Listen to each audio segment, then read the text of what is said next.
चलो बस आवाज दे હવે જો સૌથી પહેલા આપણને ખબર છે સ્ટેપ બાય સ્ટેપ અવાજ નહીં બાકી લખી નાખીએ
चलो बरोबर ओके चलो હવે હવાલા જોઈએ છે બાકી દોનો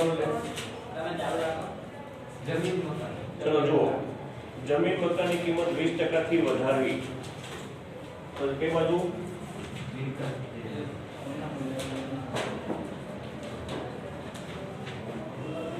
20% एक कदम कितने ले 10,000 આવે ને શું આમ કરે 10,000 અરે યાર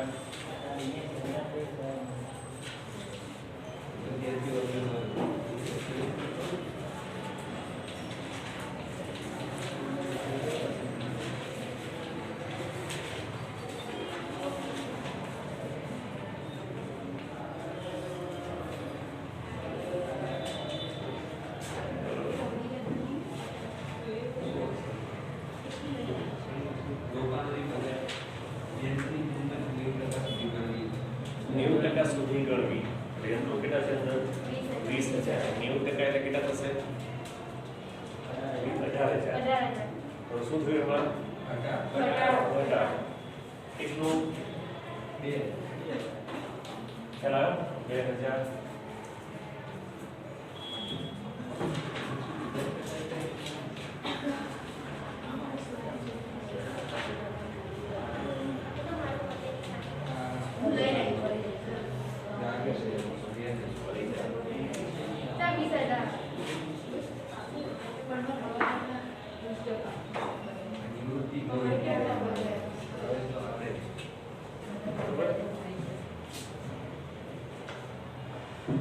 ओके पति गयो तो रोकाणी बजार किंमत ચોપડે કિંમતના 150% છે ચોપડે કિંમતના 150% ચોપડે કિંમત કેટલી છે 10,000 બજાર કિંમત ચોપડે કિંમતના 150% તો આ કેટલા કિંમત છે સમજો ખાસ હા શું થયું વધારો થયો કે ઘટાડો રોકાણોની બજાર કિંમત સમજો ખાસ આની અંદર ધ્યાન રાખજો રોકાણોની બજાર કિંમત ચોપડે કિંમતના 150% એટલે આ 100% છે 100% બરાબર 10,000 તો 150% કેટલા 15 આવવા જોઈએ આવે છે 15 ના ખબર શું થયું વધારો કે ઘટાડો વધારો સિમ્પલ બરોબર આ તો બધાને ખબર છે ને વધારા બદલ કે ઘટાડો બદલ કે એ તો બધું ખબર હા એ 5,000 આ જવાબ ટોટલ 15 છે સર 5,000 આવે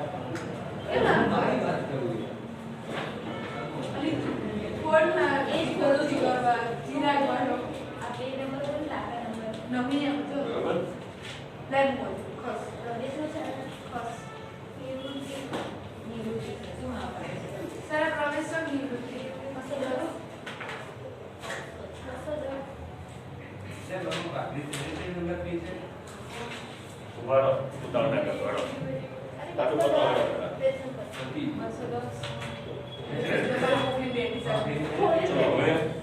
ચલો હવે અહીંયા જે પેઢીની પાઘડી 36000 નક્કી કરવામાં આવી. આ રહી ગયું દેવાદારો ગાતા ધોરણ 5% થી ઘટાડવાની છે. તો દેવાદારો કેટલા છે? 20000. 5% થી ઘટાડવાની છે. તો 20000 5% એટલે 1000. અહીંયા કેટલી આપી છે?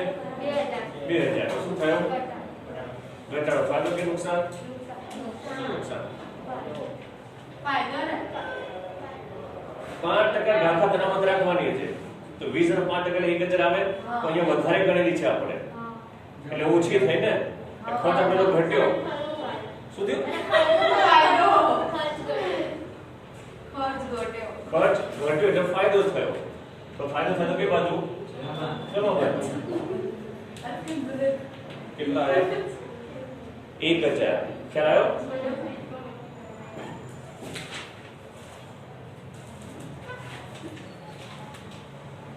શું કરે? તમે શું કરો છો? અમે આ જોઈ દાખલો જોઈએ છે. તો પછી ગામોને જાતે લખો. એટલે પરીક્ષા મારે આપણે તમારે આપવાની છે. અમે તમે સમજાવો છો ને જોઈએ છીએ સર. ભાઈ લખીએ. એ લખો ને? અમે લખીએ છીએ. તો કહેતા નહીં યાર તમે તો. બીજું કરી દીધી. ऐसे बात नहीं करे तो मैं યાર પડી. હા અમે ગણીએ છીએ સર. ચાલુ તો કરો. આ ગણીએ જો. આ તો જરા મને ખેલ કરાવે. અમે ખેલ નહીં કરે તો સર. સમજાવો તો ખરા. साहब वो रखो कीधो અમે ગણી એકાઉન્ટની પરીક્ષા હવે પેઢીની પાઘડી 36000 નક્કી કરવામાં આવી. તો પ્રવેશમાં આપણે ત્યાં ધ્યાનમાં લેતા હતા, નિવૃત્તિમાં લાભ ધ્યાનમાં લેવાનો છે. લાભ. બરોબર? હવે અહીંયા નવા પ્રમાણ છે કંઈ કીધું છે? નવા પ્રમાણ છે કંઈ કીધું નથી. તો એનો મતલબ શું થયો? જૂનું પ્રમાણ એ જ નવું પ્રમાણ. તો જૂનું પ્રમાણ કેટલું છે? 3:2:1. આ જૂનું પ્રમાણ. હવે નિવૃત્ત કોણ થાય છે? કેશવ નિવૃત્ત થાય છે. બરોબર? કેશવનો ભાગ કયો છે? 1. તો નવું પ્રમાણ શું થયું? પહેલા બેનું 3:2 થયું. બરોબર? ના પડી ખબર? આ નીકળી જાય. હવે લાભ સૂત્રની વાત કરીએ તો જૂનું પ્રમાણ અને નવું પ્રમાણ સરખું હોય તો લાભ પણ એટલો જ આવે. એટલે અહીંયા લાભ પણ કેટલો થશે? 3:2. તો પડી બધાને? કારણ કે જૂનું પ્રમાણ 3:2 છે એમનું, નવું પ્રમાણ 3:2 આવ્યું, લાભ પણ આવ્યો 3:2. છતાં તમારે ટેલી કરવું હોય તો કરી લેજો. નવું પ્રમાણ માઈનસ જૂનું પ્રમાણ એકવાર ટેલી કરી લો. નવું પ્રમાણ 3/5, જૂનું પ્રમાણ 3/6. કરો બાદબાકી.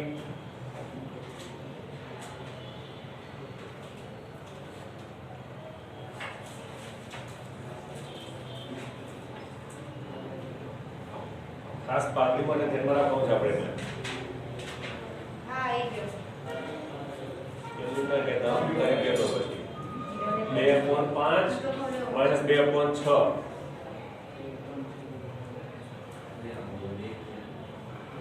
3/5 ને 2/5 આવે છે.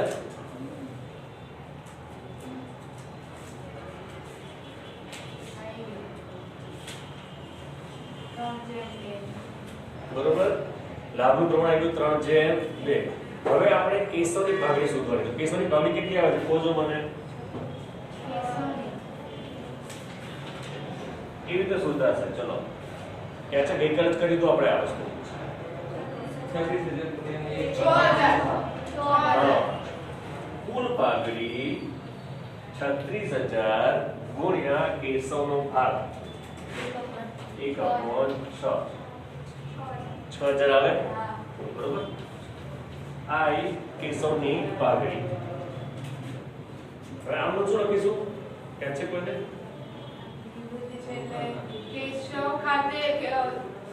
ચિરાગ ખાતે ઉધાર, જીગર ખાતે ઉધાર અને કેશવ ખાતે. રોકડ તો ક્યાંથી આપવામાં આવે? કે છે પાછો રોકડને કાંઈ લેવા દેવા છે ને નિવૃત્તિઓ પાઘડીમાં. બરોબર? એટલે આપણે આમનું શું થાય? પેલા બેના ખાતા ઉધાર થયા, ચિરાગ અને જીગર. નવા પ્રમાણમાં આ બે જો 9 મહિના શરૂ કરીને જે પ્રમાણ આવે તે પ્રમાણમાં જ પાક વેચવાની. લાભના પ્રમાણમાં. પ્રવેશમાં ત્યાગ હતો, આમાં લાભ. એટલે પણ એક પ્રમાણમાં એ જ પ્રમાણે. શું? 9 સુધી. હા, 9 શોધીને. લાભ 9 શોધીને લાભ શોધીને એમ યાદ રાખવાનું. લાભ શોધીને લાભના પ્રમાણમાં પાઘડી વેચવાની. અને ઉપર આપેલું હોય આ જો 3 જેમ 2 જેમ છે બરાબર એમાં બી છે તો ખોટું પડે. શું? એમાં ના વેચાય. પ્રવેશમાં એવું પ્રવેશમાં પણ ત્યાગના પ્રમાણમાં વેચવાની. જૂના પ્રમાણમાં માત્ર જૂની પાઘડી વેચવાની. જૂની પાઘડી કઈ? કાયદેસર. આમાં આપેલું હોય તે. બરોબર? પેલા ખાતા ઉધાર થયા, આમાં લખું કે ચાલશે? ચાલશે. શું લખ્યું અહીંયા આગળ? કેશવના કેશવ મણી ખાતે. 6000 ને 3 જેમ ભેગો વેચી દો. 3600 અને 2400. 3600 અને 2400. 2400. બરોબર? અને બીજી અસર જમા બાજુ શું લખીશું? ચિરાગના મણી ખાતે અને જીગરના મણી ખાતે. કોના ખાનામાં? કેશવના. કેશવના ખાનામાં. કેટલા 3600 અને 2400. બરોબર? ખાતો તો પડે છે ને આની. બરોબર? હવે છઠ્ઠો વાળો અધિક ખ્યાલ આવી ગયો પાઘડીમાં બધાને? એક કર્મચારીને 2000 પગાર ચૂકવવાનો બાકી. ક્યાં અસર કરીશું? પુનઃમૂલ્યાંકન ઉધાર. શું પગાર? 2000. અને બીજી અસર મૂડી લેવા. પગાર કેટલો તો 2000 છે? બરોબર?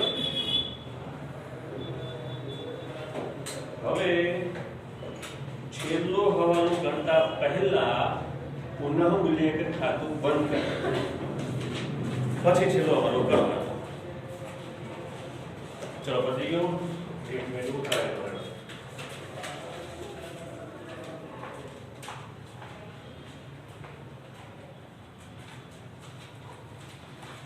16,000 ટોટલ આવ્યું અને બાકી એક મિનિટ.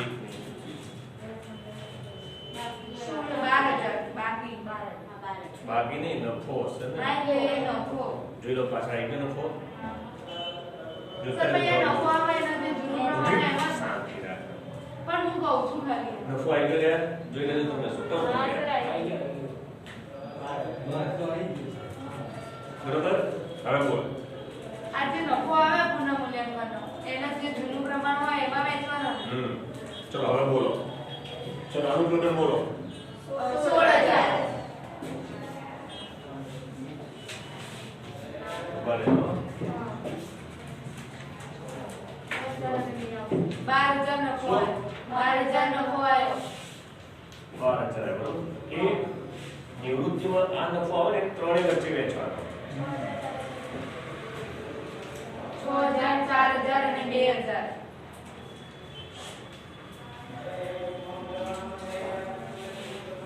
બરોબર?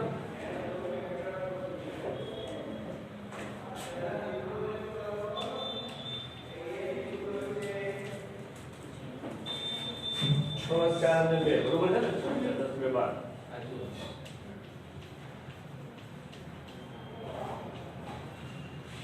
ચલો હવે પેલો હવાલ કરીએ. હવે ના કરે ગણી લે કેટલી એન્ટ્રી થાય છે. એક તો પાકા સર્વે એમ થાય. જો આજે જે ક્યાંય નથી લખી એ લખી નાખવાની, પહેલા પૂરી કરી કાઢવાની, પછી ગણી લેવાની કેટલી કોઈ કમસે કમ 5 માર્ક આવી જાય. 5 થી 6 પડે. ચલો ઓકે હવે જો છેલ્લો હવાલો શું કીધું છે ચિરાગ અને જીગર એટલી રોકડ પેઢીમાં લાવશે કે જેથી કેશવની લેણની રકમ ચૂકવાઈ જાય અને પેઢીમાં 14000 કાર્યશીલ મૂડી માટે સિલક રહે તો 14000 કાર્યશીલ મૂડી એટલે શું કોની રોકડ ખાતાની બહાર લઈ ગયા તો પહેલા આ વસ્તુ કરવાની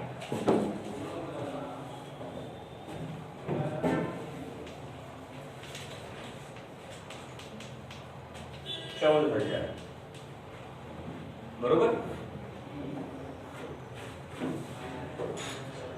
હવે બીજો પોઈન્ટ હવે એની લેણી રકમ શોધવાની કેશવની લેણી રકમ એટલે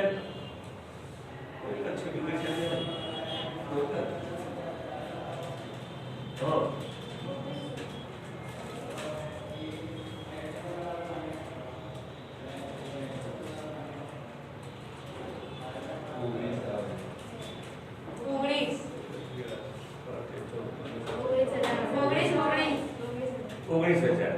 બરોબર લેણી રકમ ચૂકવાઈ જાય પેઢીમાં રોકડ લાવશે કે લેણી રકમ કેશવ લેણી રકમ ચૂકવાઈ જાય અને પેઢીમાં રૂપિયા કાયદેસર રસી લગાવે અને નવી પેઢીમાં નવી મૂડી તેમના નફા નુકસાનના પ્રમાણમાં રહે ઉલટું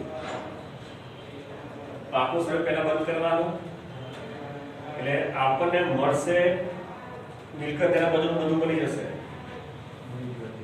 મિલકત એના બધું મળી જશે પછી મૂડી દેવા બાજુનું માત્ર બાકી શું રહેશે મૂડી અને એ મૂડી ક્યાં લખીશું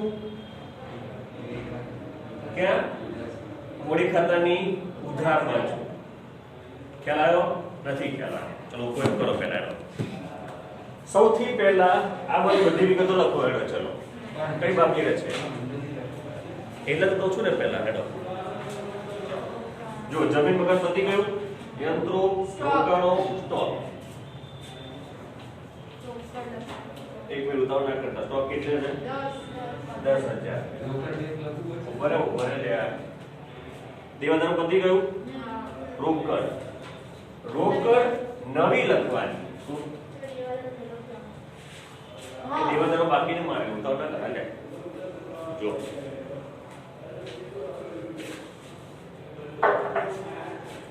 દેવાદારો કેટલા છે દેવાદારો 20000 માઈનસ ગાલખાત ના મળે 1000 બરોબર હવે રોકડ કેટલી આવી 14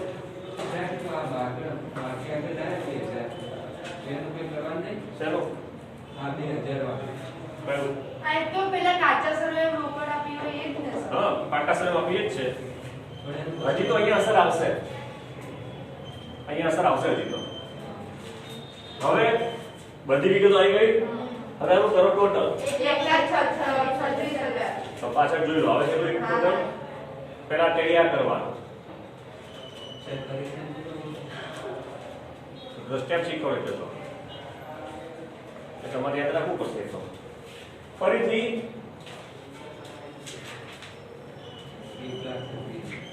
બરોબર 1 લાખ સુધી ફરીથી જવું જો આવું ક્યારે કરવાનું એક કાર્યશીલ મૂડી આપ્યો ત્યારે અને બીજી વસ્તુ એની લેણી રકમ ચૂકવાઈ ગયા પછી નવી પેઢી એટલે ચિરાગ અને જીગરની મૂડી અહીંયા લો લખ્યું હોય તેમના નવા નફા નુકસાનના પ્રમાણમાં રહે દેખાય છે હવાલામાં નીચે ત્યારે આવું કરવાનું છેલ્લેથી દાખલો ચાલુ કરવાનો ખ્યાલ આવ્યો ફરી હવાલો વાંચેલો 5 વખત આવો હવાલો હોય એટલે બધી વિગતો મળી જશે આપણને આ બધી એટલે કહું મને પહેલા બધી વિગતો મળી જશે આપણને ને રોકડ ખાતાની બા આ લઈ ગયા અત્યાર સુધી કેવી રીતે મળતી હતી આપણને અહીંયા રોકડ ચૂકવો છે પછી અહીંયા લખતા હતા તો પહેલા અહીંયા આપી દીધી છે શરૂઆતથી કાર્યશીલ મૂડી આપી હોય અને નવા ભાગીદાર નવી પેઢીની મૂડી નવા નફા નુકસાન પ્રમાણમાં રાખવાની હોય તો દાખલો છેલ્લેથી ગણવાનો ખ્યાલ આવ્યો તો ફરી 5 વખત અહેવાલ વાંચી લેજો 9% તો ના આવ્યો દાખલો પણ છતાં ચલો બોલો કેટલો ટોટલ 136 આ બાજુ ટોટલ થઈ ગયું 136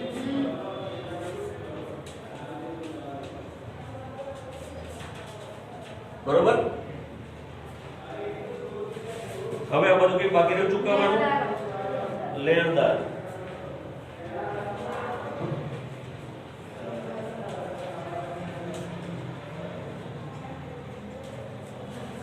કેટલા છે 44 બરોબર બીજું કઈ નથી કરો બાદ બાકી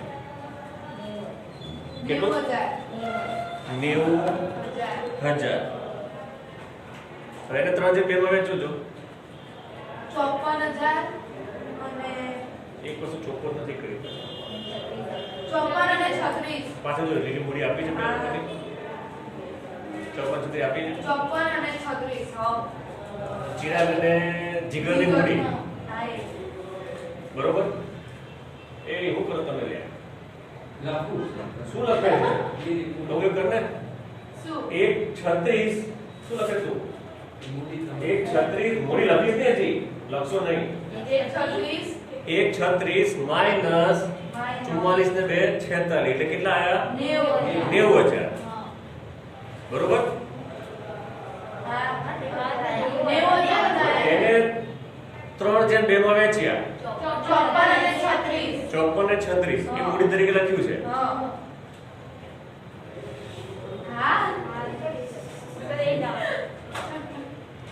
હવે કઈ ઉપર સ્ટેપ જો સ્ટેપ આ પદ્યું હવે પહેલા એની મૂડી લખવાની ત્યાં આગળ બરોબર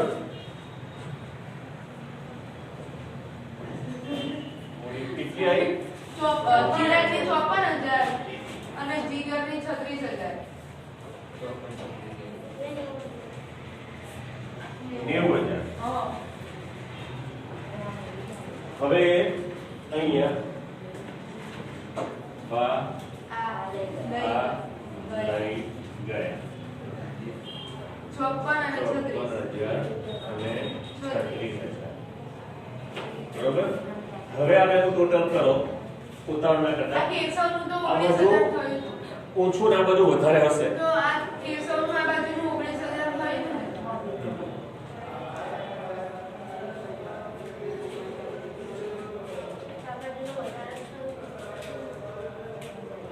આડત્રીસ 400 કોનું આ જીગરનું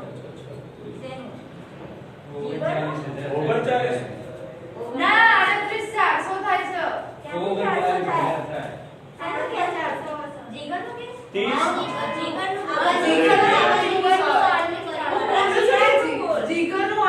400 હું જીગરનું નામ સાથે 36 પેલી બાજુનું જ છે 38 400 તો કઈ બાજુ પેલી બાજુ જીગરનું 38 400 શેનું 12,000 ઉપર 20,000 પ્લસ 4,000 પેલી બાજુનું 38 400 ને આ બાજુ થોડી થાય પેલી બાજુ કહું છું ઉધાર બાજુ આ તો 38 400 હું તો બોલું જીગરનું 38 400 એમ કોને આનું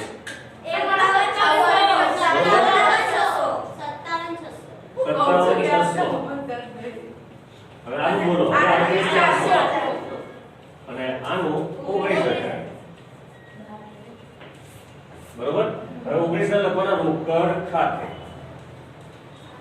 19,000 બરોબર એની બીજી અસર રોકડ ખાતે જમા બાજુ. જમા શું નામ છે કેશવ એ ખાતે કેટલા 19,000 હવે 37 57,600 માંથી આ બાદ કરો 18,600 હા એ ચીઝનું 18,600 તફાવત હા તફાવત એ લખવાનો રોકડ ખાતે 18,600 અને 12,400 400 આનું ટોટલ શું હતું 57,600 અને પેલાનું 38,400 ટોટલ 38,400 તો આપણે ક્યાં લખવાના પાછા એ ખબર નહીં શું કે શું ખબર નહીં એ બહુ રોકડ ખાતે લખવાનું તો એવું કેવું એ તો કહું છું તારે આ દાખલો હું દેતી ના આવો જરો આપણે સીધે દીધા 18,600 અને 12,400 400 હવે આનું ટોટલ કરો તો બે સરખું થઈ જવું 33,000 બે સરખું થઈ ગયું હા. ઓકે કેટલું 33 ખાલી 33,000 સત્ય સર આ દાખલો ના પૂછાવો જોઈએ અમને આવડતું હોય એ બધું જતું લે આ મોટા નહીં તો આ દાખલો